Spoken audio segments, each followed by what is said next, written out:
அனைவருக்கும் வணக்கம். என்னிடம் சில தம்பிங்க கேட்டாங்க, அண்ணன் இந்த அமைதிக்கான நோபல் பரிசுனா என்ன? அமைதினா எப்படின்னா, நம்ம எந்த ஒரு பிரச்சனைக்கு போகாமல் நம்ம அமைதியாக நம்ம உண்டு நம்ம வேலை உண்டுன்னு இருக்கிறதுக்கு பேர் தான் அமைதியா. அதாவது அமைதினா நம்ம எந்த ஒரு பிரச்சனைக்கு போகாமல் கடந்து போகிறது இல்லை. ஒரு பிரச்சனை, அதாவது ஒரு ஆளுங்கட்சி ஓட்டு திருட்டு நடத்துகிறாங்க, இந்த மாதிரி ஒரு பிரச்சனைகளை வரையில் நம்ம அமைதியான அறப்போராட்டம் செய்யணும். அறப்போராட்டம்னா எந்த ஒரு பிரச்சனைகளும் இல்லாமல், எந்த ஒரு அரசாங்கம் சொத்துக்கும் சேதம் விளைவிக்காமல், அந்த நாட்டு சட்டத்திற்கு உட்பட்டு அறப்போராட்டம் செய்து வன்முறையின்றி வென்றெடுப்பது இந்த அமைதிக்கான நோபல் பரிசு. இதற்காகத்தான் வழங்குறாங்க. அதே மாதிரி ஒரு கன்னத்தில் அரைஞ்சா மறு கணத்தை காமிக்கணும் அப்படின்னு ஒரு பழமொழி நம்ம பார்த்துருக்கோம். ஆனால் இந்த நோபல் பரிசு பெறுவதற்கு நீங்கள் தகுதியான ஆளாக இருக்கணும்னா, ஒரு கணத்தில் நீங்கள் அடி வாங்கினீங்கன்னா மறு கணத்தில் நீங்கள் அறை வாங்கிறதுக்குள்ள சட்ட ரீதியாக அதை எதிர்கொள்ளணும். இதுக்கு பேரும் அமைதி தான்.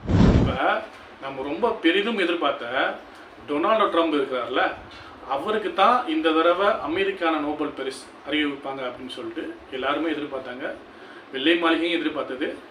ஆனால் அவருக்கு இல்லாமல் மரியா கொரினா மச்சாடோ என்று வெனிசுலா நாட்டை சேர்ந்த ஒரு பெண்மணிக்கு இந்த அமைதிக்கான நோபல் பரிசை வழங்கியிருக்கிறார்கள். இப்போ எதற்காக இந்த பெண்மணி கொடுத்தாங்கன்னு நம்ம ஒரு விஷயத்தை நம்ம பார்த்துக்கணும். வெனிசுலாவில் மிகப்பெரிய கலவரம், அதாவது அதிபர் நிக்கோலஸுக்கு எதிராக மிகப்பெரிய கலவரம் உண்டது. இதில் கலவரக்காரர்கள் எல்லாத்தையும் இந்த மரியாங்கிற பெண்ணை ஒன்றிணைச்சு அறப்போராட்டம் செய்தார். இதனால் அந்த நாட்டு, அதாவது நீதிமன்றம் 17 ஆண்டு இவங்க எந்த ஒரு தேர்தலையுமே நிற்கக்கூடாது என்று உத்தரவு பிறப்பித்தது. அப்பவும் மனம் தரலாமல் அவர் அறப்போராட்டம் செய்தார். அப்பவும் அவர் அறப்போராட்டம் மக்கள் கவனத்தை ஈர்த்தது. அப்புறம் இந்த நிக்கோலஸ் அதிபர் இருக்கிறாங்கல்ல, இவர்களுடைய ஆதரவாளர்கள் எல்லாரும் சேர்ந்து இந்த மரியாவைக்குள்ள திட்டமிட்டார்கள். ஆனால் அந்த திட்டம் தீட்டியதிலிருந்து இவங்க தப்பித்து தலைமறைவு வாழ்க்கையை வாழ்ந்தார்கள். வாழ்ந்து கொண்டு இருக்கும்போதே மக்கள் மத்தியில் அவ்வப்போது சில பேச்சுகளை உரையாற்றிவிட்டு செல்வார்கள். பிறகு அவங்க இந்த தலைமறைவு வாழ்க்கையில் இருக்கும்போதே அவங்களுக்கு நோபல் பரிசை அறிவித்தது நோபல் கமிட்டி. நோபல் பரிசுனா என்னன்னு நம்ம பார்த்துருவோம். நோபல் பரிசு மொத்தம் 6 ஃபீல்டு இருக்குது. இப்போ இந்த நோபல் பரிசு எப்படி வந்துச்சுன்னா, ஆல்ஃபர்ட் நோபல், அதாவது டைனமிக்கை கண்டுபிடித்தவர், ஒரு மிகப்பெரிய சயின்டிஸ்ட். அவங்க கிட்டத்தட்ட 222 புதிய கண்டுபிடிப்புகளை இந்த உலகத்திற்கு அறிமுகப்படுத்தியவர். ஆல்ஃபர்ட் நோபல் 11 வருடத்துக்கு முன்னாடி, அதாவது அவர் இறப்பதற்கு முன்னாடி, ஒபிஷனரி, அதாவது இறந்து போனவர்கள் நினைவாக எழுதப்படுகின்ற துக்க வரிகள், அதில் இவர் இறந்து போனதாக ஒரு செய்தி ஒரு பேப்பர்காரன் பப்ளிஷ் பண்ணுறான். இவருக்கு ஒரு பெரிய ஆச்சரியம், நம்ம உயிரோடு இருக்கும்போது நமக்கு இரக்கல் கவிதை என்று. அப்புறம்தான் தெரிய வருது, அவர் தம்பி, அவர் பேரும் ஆல்ஃபர்ட் நோபல் மாதிரி ஒரு ஃபேமிலி நேம். அவர் தம்பி இறந்ததுக்கு இவர் பேரை போட்டு ஆல்ஃபர்ட் நோபல் இறந்து விட்டார் அப்படின்னு சொல்லிட்டு துக்க கவிதைகளை எழுதி இந்த மாதிரி வெளியிட்டாங்க. இதை பார்த்தோன்னே ரொம்ப மன உளைச்சல் அடைஞ்சார். இவருக்கு ஒரு மனமாற்றம் ஏற்பட்டு அவருடைய சொத்துக்கள் எல்லாத்தையுமே ஒரு உயில் மூலமாக நோபல் ஃபவுண்டேஷனுக்கு போக வேண்டும் என்று எழுதி வச்சிட்டார். முக்கிய 5 துறைகள், அதாவது physics, chemistry, physiology or medicine, literature and peace, இந்த 5 துறைகள் தேர்ந்தெடுக்கப்பட்டு நோபல் பரிசு கொடுப்பார்கள். 1908 இருந்து இந்த நோபல் பரிசு கொடுக்கின்ற வழக்கம் இருக்கு. இது ஒரு உயரிய விருது, அதாவது ஒரு பிரஸ்டேஜ் விருது. அதாவது இந்த உலகத்திலேயே மிகப்பெரிய விருது என்றால் இந்த நோபல் பரிசு தான். 5 துறைகளுக்கு கொடுக்கப்பட்டது. 1968 இருந்து பொருளாதாரம், அதாவது எக்கனாமிக்ஸை நோபல் பிரைஸ் கமிட்டி உள்ள கொண்டு வந்தது. இப்போது 6 துறைகளுக்கு கொடுக்கப்படுகிறது. அதுபோல் ஒரு துறையில் 3 நபர்களுக்கு மேல் அதை ஷேர் பண்ண முடியாது. அதே போன்று இறந்தவர்களுக்கு இந்த அவார்டு கிடையாது. உயிரோடு இருப்பவர்களுக்கு மட்டும்தான் இந்த நோபல் பரிசு. இந்த நோபல் பரிசுக்காக பல பேர் போட்டி போட்டு கொண்டிருக்கிறார்கள். எப்படின்னா நாமினேஷன் ஃபைல் பண்ணணும், இண்டிவிஜுவல் பண்ண முடியாது. அதாவது தனி நபருக்கு, இப்போ நான் இருக்கிறேன், எனக்காக நோபல் பரிசு தாங்க, நான் மக்களுக்காக இந்த சேவைகள் செஞ்சிருக்கிறேன் அப்படின்னு சொல்லி கேட்டு வாங்க முடியாது. ஏதாவது ஒரு அமைப்புகள், ஒரு கட்சி தலைவர்கள், மூன்றாவது நபர் இன்னொரு நபருக்காக பண்ணலாம். ஜனவரி 31க்குள்ள இதை நாமினேஷன் ஃபைல் பண்ணிடணும். செப்டம்பர் அக்டோபருக்குள்ள பரிசு யாருக்குன்னு என்று அனௌன்ஸ் பண்ணிடுவோம். இந்த நோபல் பரிசு ஃபவுண்டேஷனில் பல கோடி ரூபாய் சொத்து இருக்குது. இந்த நோபல் பரிசு பெறுவர்களுக்கு 24 கேரட்டில் ஒரு கோல்டு மெடல் கொடுப்பாங்க. அப்புறம் எந்த துறையில் நம்ம வாங்கணும் அப்படின்னு சொல்லிட்டு ஒரு அந்த டிப்ளமோ சர்டிஃபிகேட், அதோட 1 கோடி அமெரிக்கன் டாலரில் நம்மளுக்கு கிடைக்கும்.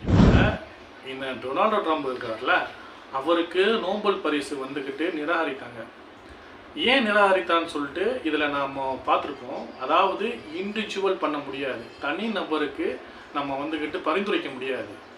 ஆனால் அவர் என்ன செய்கிறாருன்னா, இவர் மிகப்பெரிய ஒரு தொழிலதிபர். அவர் ஏன்னா எந்த ஒரு விஷயத்தை செஞ்சாலுமே தொழில் யுக்தியிலேயே அவர் செய்வார். நான் சொல்கிறேன்னா, கிட்டத்தட்ட அவர் 7 போரை நிப்பாட்டினதாக அவர் சொல்லிக்கிறாரு. ஆனால் இந்த 7 போரை நிப்பாட்டினதுக்காக எனக்கு நோபல் பரிசு தாங்க அப்படின்னு சொல்லிட்டு பாகிஸ்தான் அதிபரை கூப்பிட்டு சொல்கிறாரு, இங்கிட்டு இஸ்ரேல் அதிபரை கூப்பிட்டு சொல்கிறாரு.